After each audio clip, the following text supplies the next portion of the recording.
Rangkaian pertandingan leg kedua perempat final Liga Champions telah dihelat pada Rabu, tanggal 14 April tahun 2021, dini hari WIB. Hasilnya, Paris Saint-Germain dan Chelsea menjadi dua tim perdana yang melaju ke semifinal Liga Champions 2020-2021. PSG melawan Bayern Munchen di Parc des Princes pada leg kedua perempat final.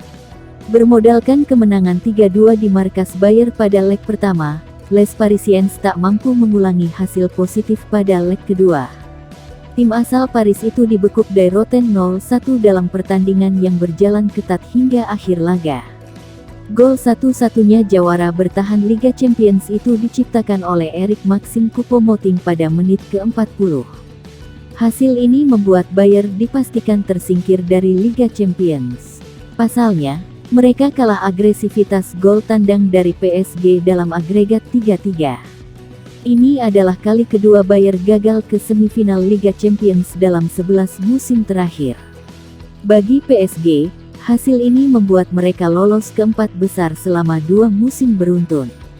Les Parisiens juga turut membalas dendam kekalahan dari Bayern pada partai final Liga Champions musim lalu. Selanjutnya, PSG akan menghadapi Manchester City atau Borussia Dortmund pada laga semifinal.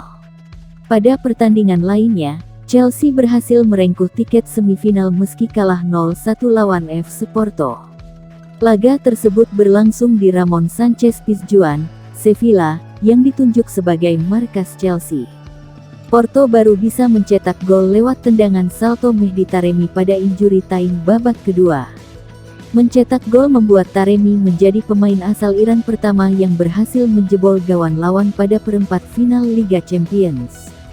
Sayang, gol tersebut terbilang telat sehingga Chelsea lolos dengan agregat 2-1. Agregat itu tak terlepas dari keberhasilan The Blues yang menang 2-0 di markas Porto pada leg pertama. Chelsea pun akan bentrok dengan pemenang laga Real Madrid versus Liverpool pada semifinal.